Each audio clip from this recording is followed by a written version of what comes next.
Hello everyone, welcome to GNU according to CD, that is Government of National Unity. So guys, I need to get through this one real quick because we are going to be talking about the latest that is coming from Home Affairs and the things they ought to do before they deport illegal foreigners. It's funny how South Africa is seen as a third world and yet it gets treated like a first world country.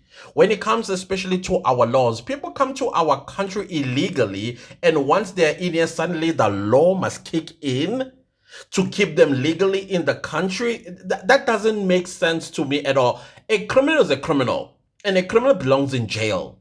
You know that the person commits a crime, and then after that, now we need to find ways.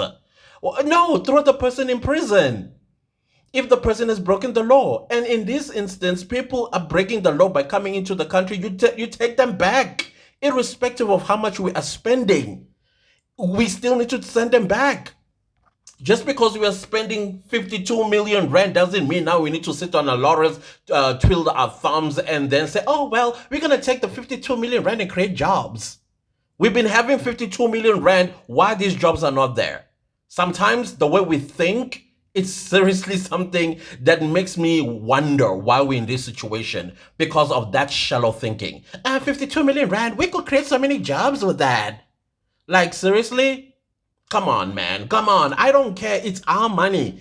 This is taxes that I pay. I don't give a rat's tail how much money we spend in deporting these people because at one point, it's going to get exhausting for them as well.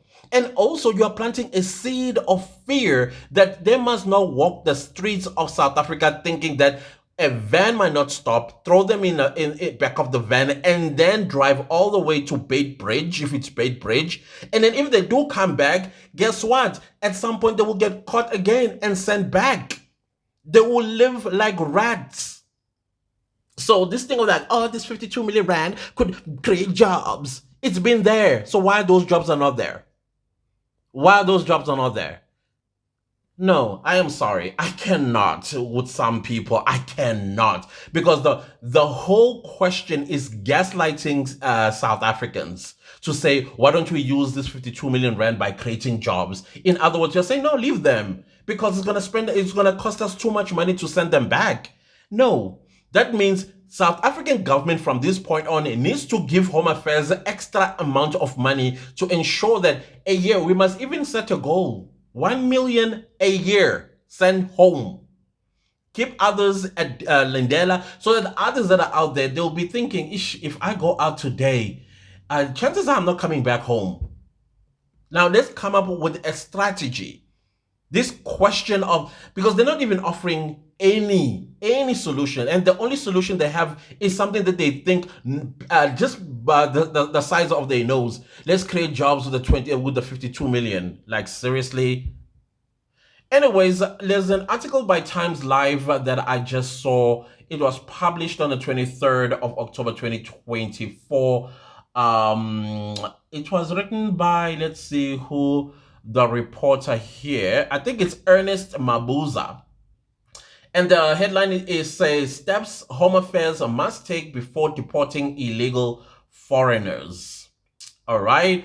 The process of deporting illegal foreigners in South Africa is governed by the Immigration Act, which is a law, which empowers the Home Affairs Department to arrest, detain, and deport people who are not entitled to stay in the country.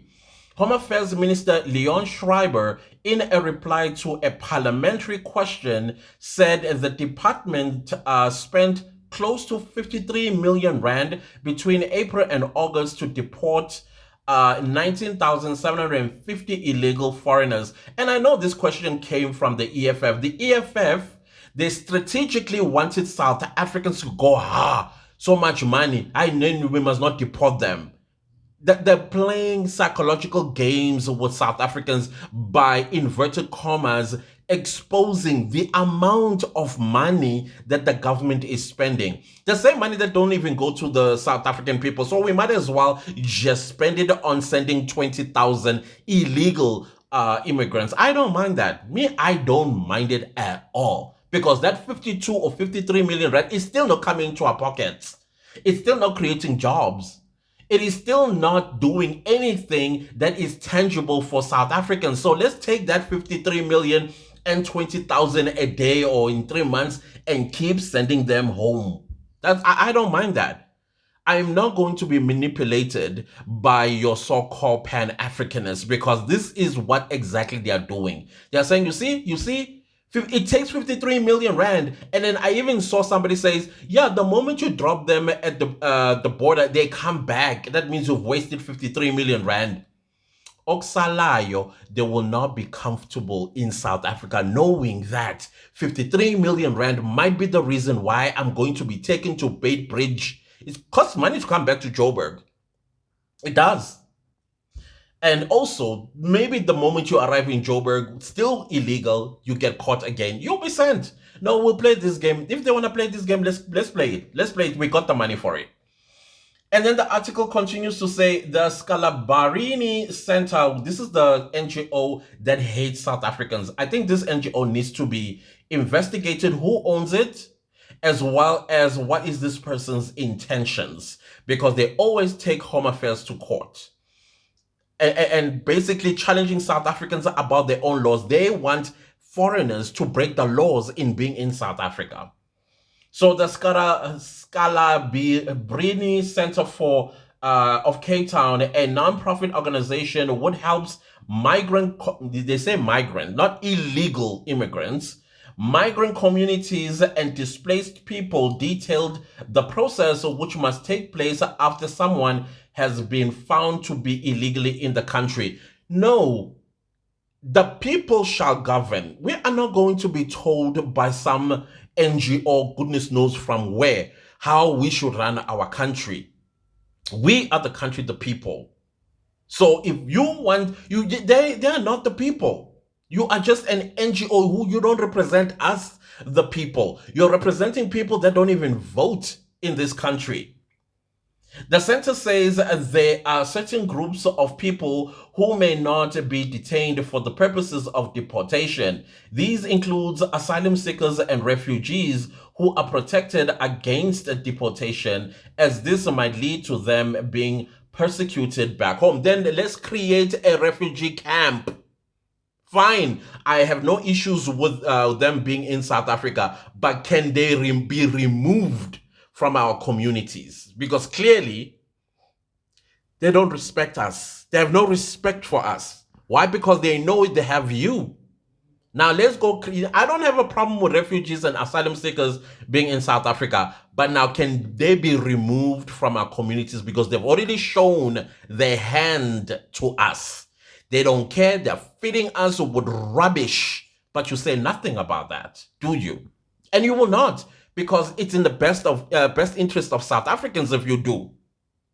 The Immigration Act defines an illegal foreigner as a foreigner who is in the Republic in contravention of the Immigration Act, or someone who does not have an asylum seeker permit, formal recognition of refugee status, or a refugee ID, or a valid permit or visa in their passport. The center said to facilitate deportation, the department works with authorities of the foreign national's country of origin to ensure they'll be received upon return. They don't care about their own citizens. That is why some gaslighters will say, oh, you drop them at Bait Bridge. By the time the van turns around, they're already crossing the border, coming back to South Africa. Clearly, because their government don't care, and they're not going to do anything. They're not going to spend any money to come and collect their people who entered South Africa illegally. So they are playing games with us. This is mind games this NGO is playing with South Africans. And then the article continues, the law is clear. Only a police officer or an immigration officer may take a person suspected of being an illegal foreigner into custody. Only an immigration officer may arrest a person who is determined to be an illegal foreigner or cause them to be arrested by a police officer. Only an immigration officer is able to detain or to determine that a person is an illegal foreigner in terms of the Immigration Act, the center says. Well, what about the law when it's being broken? Isn't the law in the hands of the police, especially our criminal justice system? And if somebody breaks the law, isn't the police officers that's supposed to make the arrest?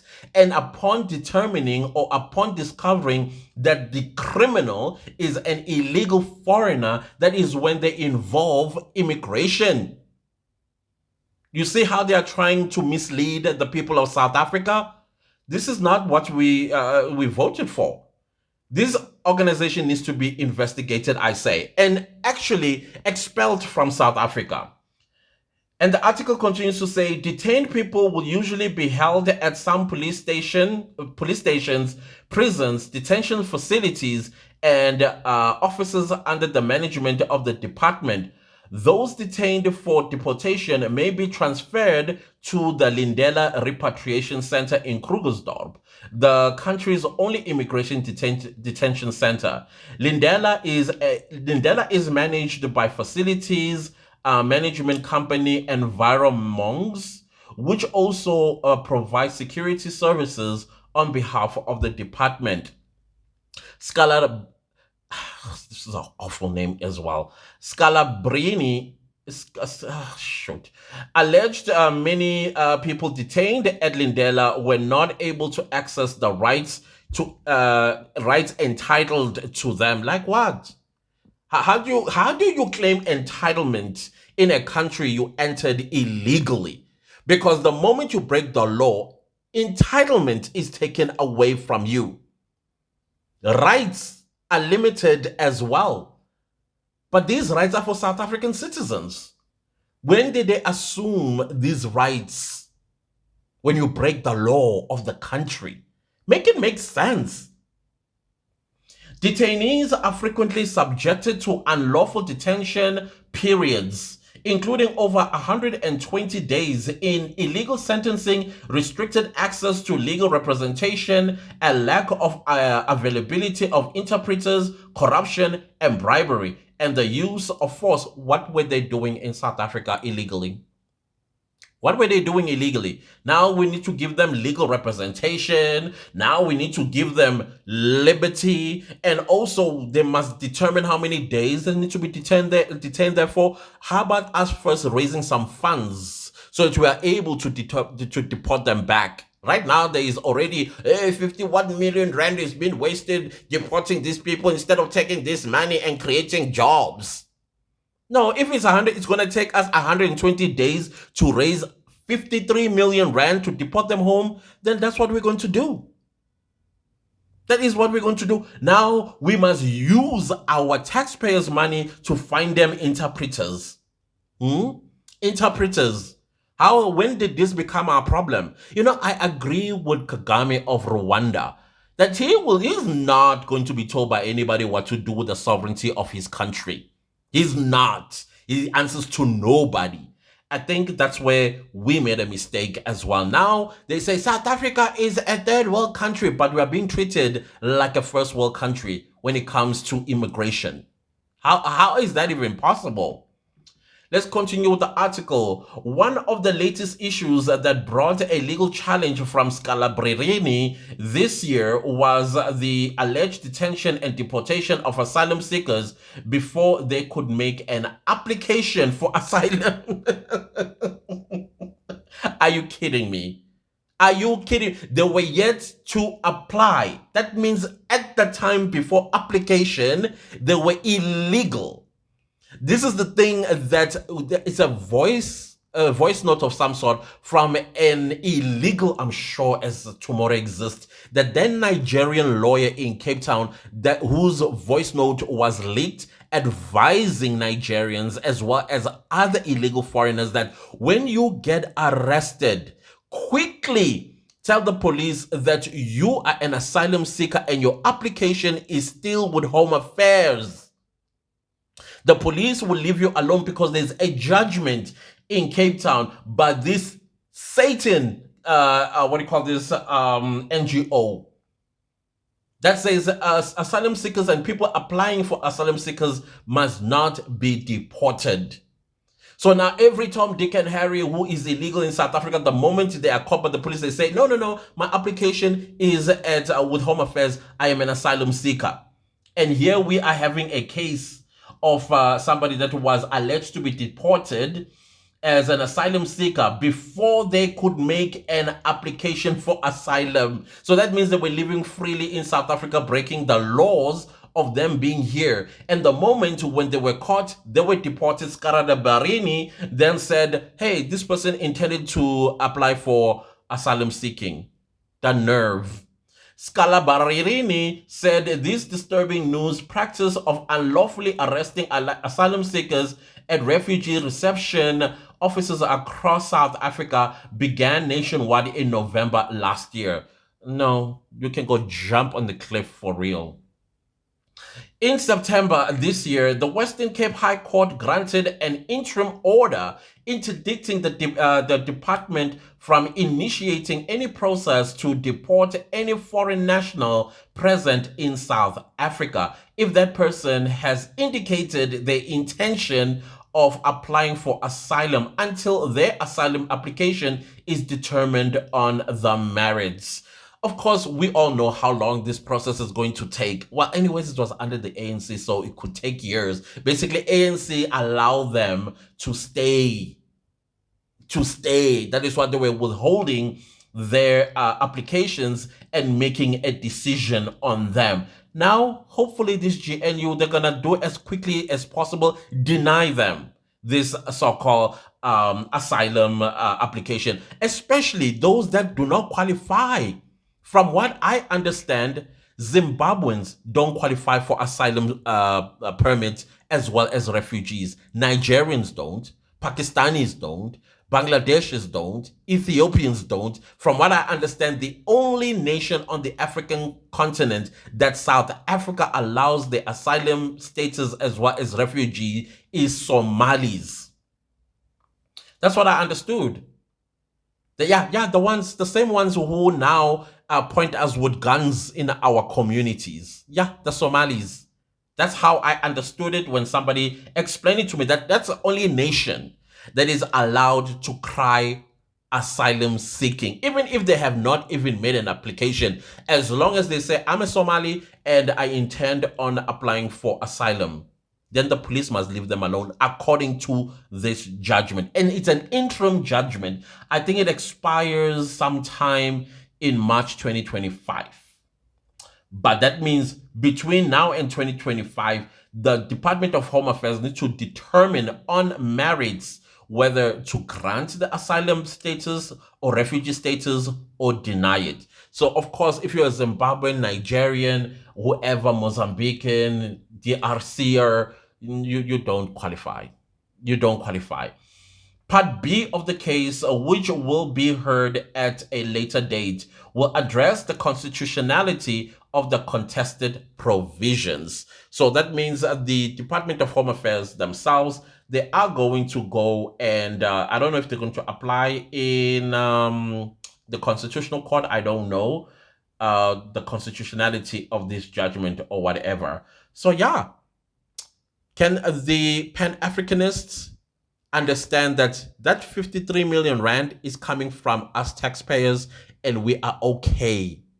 We are okay as long as we see that deportation is happening, and as it happens, there will be those that will be afraid to come to South Africa. It's going to become an undesirable destination when they find out that this government continuously deports. We are not going to be gaslighted about jobs. What jobs? What can 52 million rand do? What job can it create under these circumstances? You are asking it because you know the economy is bad and it's not going to garner profit for whoever you give this 52 million rand to start a business. Stop gaslighting us.